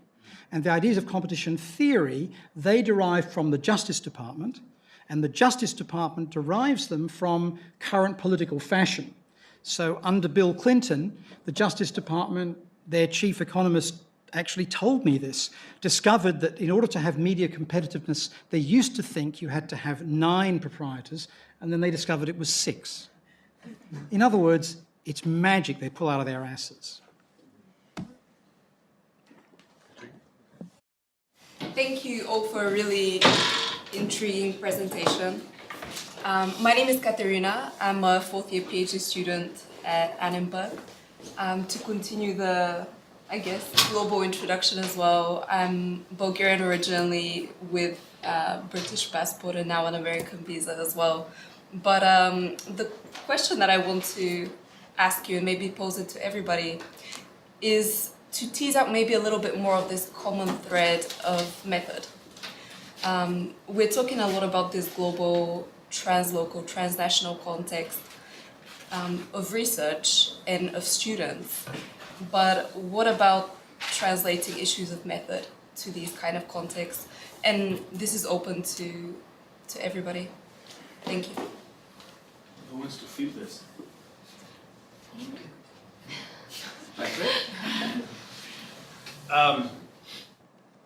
Well, I think there's method central.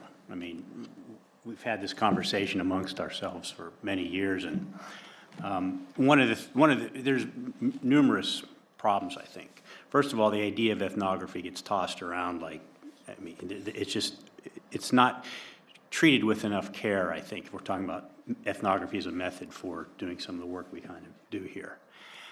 But also there's a great deal of limitations. So Toby just mentioned also the idea that you make a contact and suddenly you might be out in the cold because maybe the relationship changes.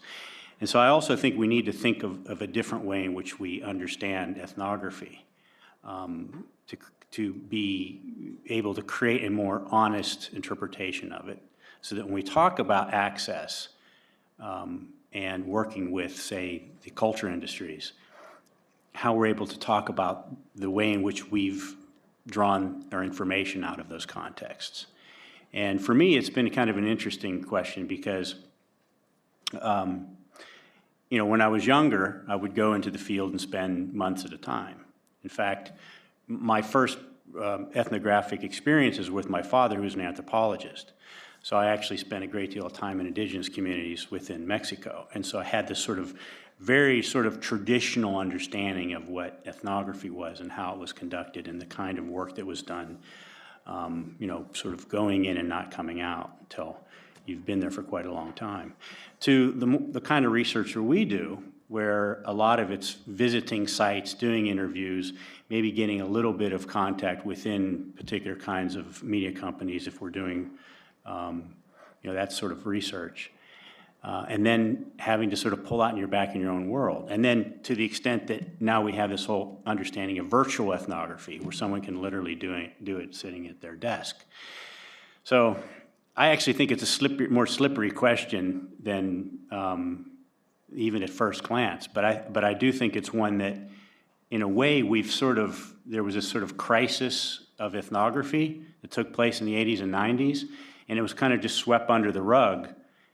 And I think there's a need to sort of pull it out and re-examine that. And so that's, I guess, not necessarily answering your question, but I think it's a very complex issue, and it needs to be brought up again and teased out with a lot more depth, both in terms of the field as an actual place as opposed to the virtual. And I think those are some ways, production studies as well as audience research. To me, this idea of the translocal is very much a research question as much as a theoretical question.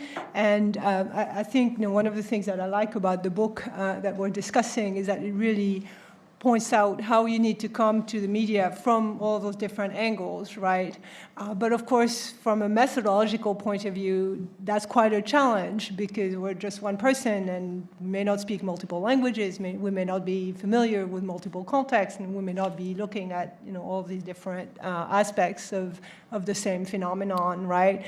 So I think one of the things that we're not doing a very good job at, actually, and that I think we could do better at, is we give a lot of lip service to interdisciplinary research and collaborative research, but the very structures of our academic departments a lot of time actually are not very conducive to that kind of thing, because the way that tenure and promotion is judged, or even getting a job, tenure track job, right?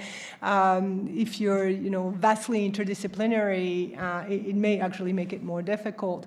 But I think that is one way that perhaps we can deal with some of those methodological questions, right? Of looking translocally and also looking at the different levels of media analysis. Not just at the reception or the distribution or the production, but at all of those things together, is through collaboration with scholars from different parts of the world, and with scholars who do ethnography, and scholars who do textual analysis, and scholars who do political economy and reception, and so that we can together build a fuller picture of those phenomena. But I do think that it is a difficult, practical, again, going back to the questions of the practical aspects of research, it is a challenge because typically universities are not actually very well set up for that. And I think that's a challenge. I have a comment. I would like to comment on this from a different perspective, which is when sort of defaulting again to, okay, if we're talking about global media, we're necessarily talking about media elsewhere than here. And in order to talk about it reasonably, we need to understand a whole lot of upside down and sideways about the culture in which whatever medium, wherever the thing is that we're studying is. And so one of the things that happens, we have many dissertations that are done on things that could be categorized as global media, are done by students from elsewhere who come here and do their dissertations on something involving their home country, which I think there's a real advantage to that in the sense that first of all, of course, they know the context, but then the requirement to explain it in a way that we can understand means that the development of the problem and the development of the analysis of the data and everything else are laid out in terms that might be more basic than they would be if these students were writing for an audience in their home country. And I think that's a way that our understanding really grows. The other thing, and then kind of I don't know if it's the opposite of that, but a different take on that is the problem of what is probably still called parachute journalism, where people go into another country, let's just use the default and say country, and write about it, whether from a journalistic or a scholarly perspective, really without the depth of knowledge that would allow them to say something meaningful and important. And I think we see that too, and I want to put that out there as possibly a problem of method. And I think that Fab's comment about collaboration is one of the clearest ways to sort of get past that. And I salute and bemoan Toby and Marwan's attempt to get scholars from elsewhere to participate in this book for just that reason.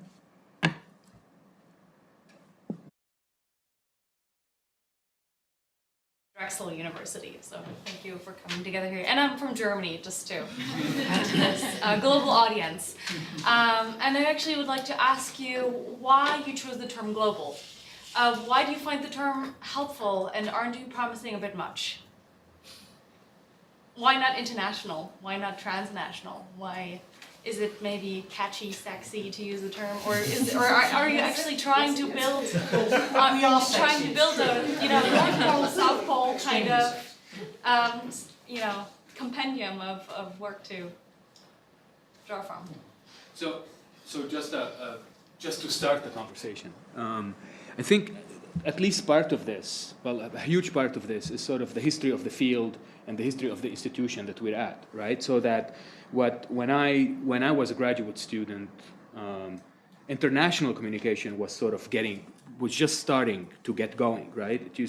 People did comparative media systems. It's a matter of the prevailing vocabularies. The rise of neoliberalism in the 80s had a lot to do, several of us have written how international has shifted to global. Part of it is the obsession with globalization.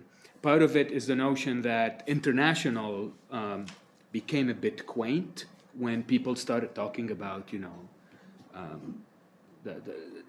the kind of global and transnational and transcultural and translocal. The national was seen as, the death of the nation state, boundaries. So it was quaint, it was outdated, it was ideologically suspect, right? Because you immediately invoke relations between different nation states. And the idea was, so number one, there's an ideological dimension. Number two, there's a historical sort of field evolution dimension. And number three, I think there's the desire to capture dynamics that several people have felt for the right and wrong reasons would not be captured by using international. What did I miss?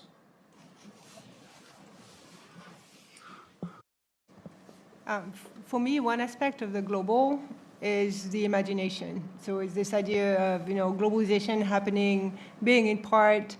One key aspect of globalization is the increased awareness of being all interconnected.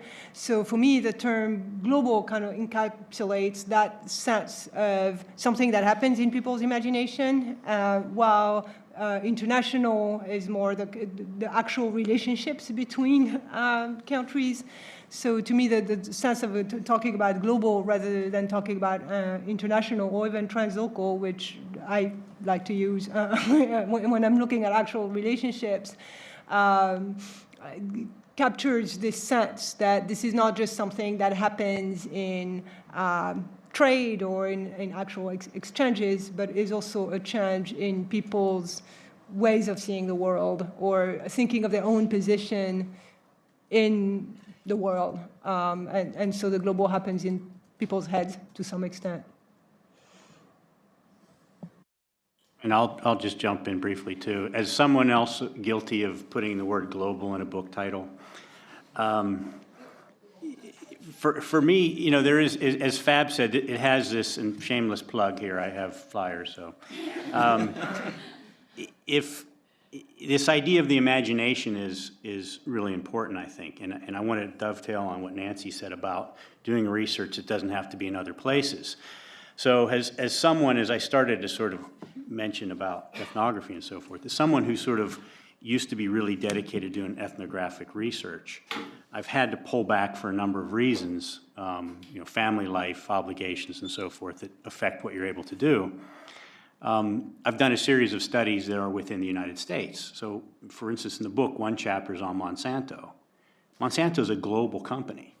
I mean, it has an imprint globally. It has implications of how people see food production and so forth. The other one is Discovery Channel, which also is a global company translated into multiple languages. And so I think there is, a utility of trying to think about the imprint of certain kinds of ideas and the reach and so forth at a global level. And hence, I think that word, when employed properly, implicates that along the lines of this notion of imagination. Okay, I want to also say something simpler even, which is I completely agree with everything everybody said, and I think Marwan's comment, there's just been kind of a shift in academic language. So international communication was what many of us studied some time ago, and often it was paired with intercultural, and that does have this implication of one-to-one over there and one-to-one over here. And then the term globalization came along, and it not only swallowed up international, but it also swallowed up the whole notion of cultural imperialism. And the term just kind of subsumed that. And think that the term cultural imperialism is sort of coming back now, but for a long time, all of the arguments and the discussions around those concepts were within what, not one person, but somehow in the air was the term globalization, in the academic air and elsewhere. And I also think there's kind of a linguistic thing here, which is that we don't have the world, so Wallerstein wrote about world systems, right? We don't have in English an adjective or whatever that is, a gerund for that, like you have in the Latin languages, mondialización. So they have two words, right? Because they have globalization, the cognate in English, and they also have mondialización. And I have read long explanations about the difference between those two, and I don't understand them. But I'm sure others do. But I mean, so I think part of it is simply, yes, the word sort of came into the academic discourse and got big. And I realized, co-edited a book a really long time ago, Media Globalization, Why the State Matters. And I have to say, every now and then I see something and I go, wow, the state really still matters. Even though that book was arguing against the idea that, yes, globalization is going to, erase state borders as the transnational companies take over the world and so on. But anyway, so I think that there are some very kind of straightforward, partial explanations for the use of that term. Okay, so believe it or not, speaking of the nature of the local in the digital age, I'm getting questions through Twitter. And so one of the questions is from Bill Gieshel, who's at CUNY in New York and who's a friend of CARG, who has come here for multiple events and who has written a book on media in the New Turkey. And she's asking if anyone can comment on actual risks you face when you're seeking access to media industries, when you're doing field work in environments where some people, including authoritarian governments, may have an interest in not letting you get what you want to get. So any comments, any advice, any experiences that anyone would like to share?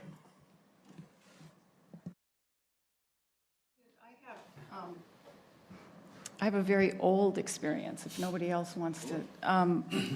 During the Pinochet dictatorship in Chile, so this is a really long time ago, I was researching protest music in Chile. And I think it's common sense. I mean, there was a guy on every corner with a submachine gun, and I was going to the library and trying to photocopy articles that I didn't want. Oh, and that I couldn't use the photocopier myself. I had to ask the guy with the white gloves to photocopy the article for me, and I didn't want anybody to know which article I was really interested in. So, I did all kinds of things. I want this whole page and things like that. But, I mean, I think, I don't know if this is useful at all, but to be careful and to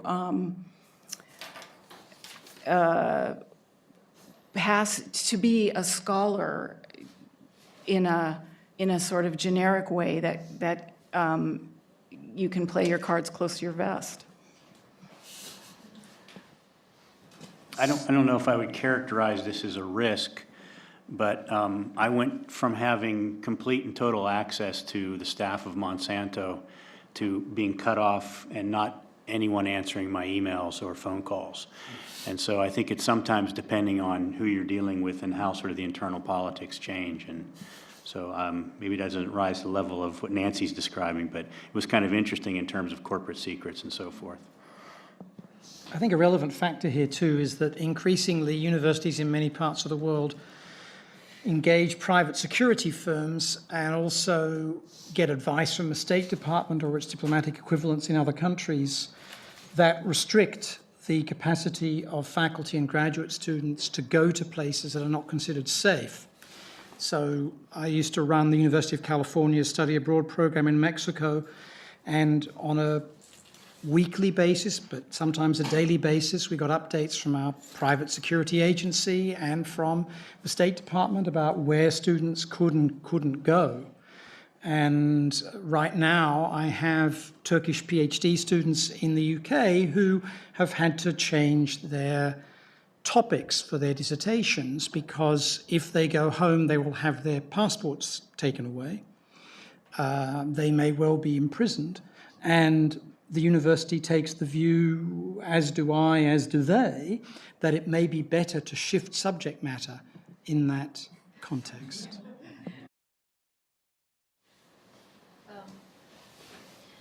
I have a question that I've been trying to answer for myself. Celeste, you want to identify yourself? Oh yes, so my name is Celeste Wagner. I'm a first year PhD student at Annenberg, and I'm from Argentina. I've been trying to get more involved in literature around social issues like race and gender and sexuality, and I get the feeling that there is less comparative literature in social issues than there is in, for example, political economy issues or things that are usually regarded as comparative politics, comparative political economy. There's nothing like comparative social issues. And I wanted to ask you if you think that happens because it's considered that there's something more universal behind social issues, or there's something that we're missing. And I'm thinking of I don't know how to pronounce your name. It's probably not Darling, but but I know you do comparative social issues work. So I was wondering how you relate with this. Yeah, I think that's a very good point, and I think a lot of times, I mean, one of the things that tends to be, I mean, maybe historically, again, because of the silos that we have in academic departments, and those two sides have not always communicated as much as they should, I mean, from my point of view, you cannot be looking at global media or global processes without putting gender and race and class and all and sexuality and all these things into it, right? Because of course they very clearly intersect with those dynamics. So I think that we really need to work to kind of reinsert those into the conversation, and then on the other hand, you know, kind of the feminist literature or the race literature needs to think more globally, right? So for these two camps. Could do a lot to communicate more. I think actually Marwan's latest book, if I can put a plug here, The Naked Blogger of Cairo, does a really nice job of inserting gender, for instance, into those global dynamics as well. So I think a number of people do that. You know, the transnational feminists do that. But I think that there is a tendency still for kind of scholars to identify with themselves with one group or the other. So, you know, are you a feminist scholar or are you a global media scholar? And there's not as many global media feminist scholars. And I think it's still a bit of a challenge to have those. I'm not sure that we're quite having those conversations as much as we should or could, and I think they could be very productive. Go ahead. Oh, me?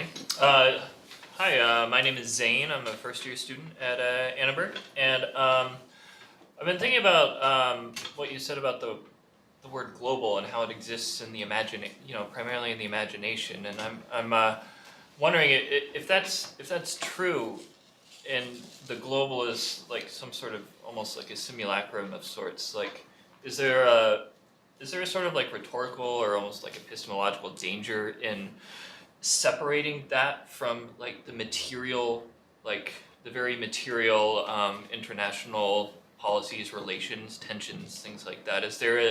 Do you find that there's any sort of danger in obscuring some of those realities by separating by talking about the global strictly in like these imaginative terms? Oh, I didn't mean to suggest that we should, that the two are separated, right? I mean, to me, what the term the global adds to the term international, and maybe this imagined dimension, but of course, right, the actual practices and the actual dynamics of capitalism and global exchange are very much part of it. So I think that those two need to be clearly examined in relationship to each other, and I think that's where looking at local to local relationships. I mean, ideally from an ethnographic perspective, where you're actually physically in the local, but keeping in mind that that local is connected to these other environments, right? So I think that the trick is really to keep both, right, and the power dynamics in mind. But I don't think that the global happens only in the imagination, right? But that's one of the dimensions that influences how people act and think in their daily lives. So that that relationship between the local and the global are mutually constituted. So then, they're constantly in relationship. Yeah. So it's a Padurai's concept of locality and globality, right? If I could just jump on that, I also think there's a tendency to read the local against the global, so that our local practices, we live our lives so that we live our lives here, and so we're always in constant pushback against, so the local food movement is against something. Or I think there's a bit of a danger of fetishizing that relationship and seeing it, like you said, Van, as a process, as a dialogue, rather than as something that should be read against. I think is a much more productive way to think about this relationship, and also allows a lot of actors and hyper-local and community, along with not just global but international and supranational, to come to the fore a little bit easier in these conversations. Okay, I have one question from Dianta. We also have another question through Twitter that I want to mention, and then we're about 20 seconds away from our closing time, so I'm going to, Dianta, state your question quickly, and then I'll ask the question from Twitter, and I'll get a few quick answers. Okay, my name is Dianta. I'm a PhD student at Temple, and I'm from the Netherlands. One of the sort of questions on the sheet is about what theories and methods. Specifically, I want to ask about, and I think maybe it's a bit of a Marwan-specific question.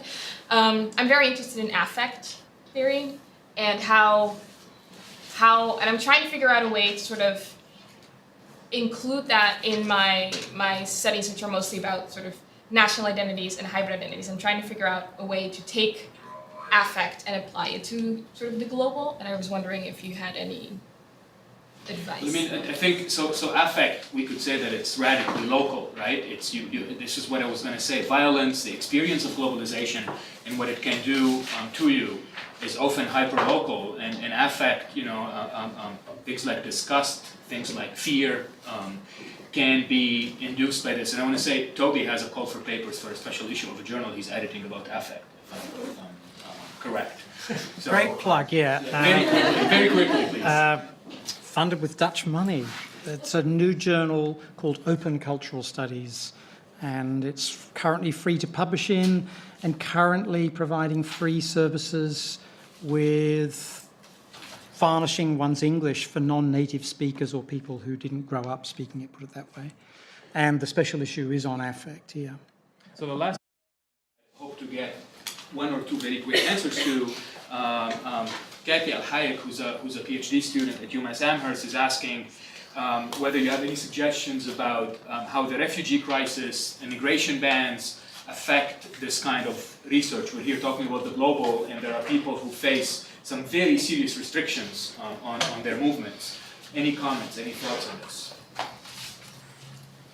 Well, there's a big movement at the moment to deal with the situation of Turkish faculty and students, thousands of whom have lost their jobs permanently, lost their mobility, lost their passports, lost their careers in the public and private sectors in perpetuity. And a number of us have found jobs and doctoral fellowships for those people, based in part on need, but based in part on the fact that they were well linked into Anglo-oriented networks. So it's very important for people at privileged institutions like this one to reach out through Academics Without Borders and other groups to those imperiled in terms of their capacity to do that. At Tulane right now, we have a group called Trump in the Americas, that's looking at the impact of this country's immigration policies, refugee policies, if we can use the word policies to describe these things. That is helping with Methodist churches, Jewish synagogues, and others to create refugee areas, getting free legal advice, lobbying the university, as every university should do, to provide as an ordinary student service full-time legal free advice on immigration status, also important for faculty, and of course seeking to do this in ways that are not just about the campuses themselves, but about others who suffer this kind of injustice. Thanks, Toby. Closing word from any of the colleagues from Temple.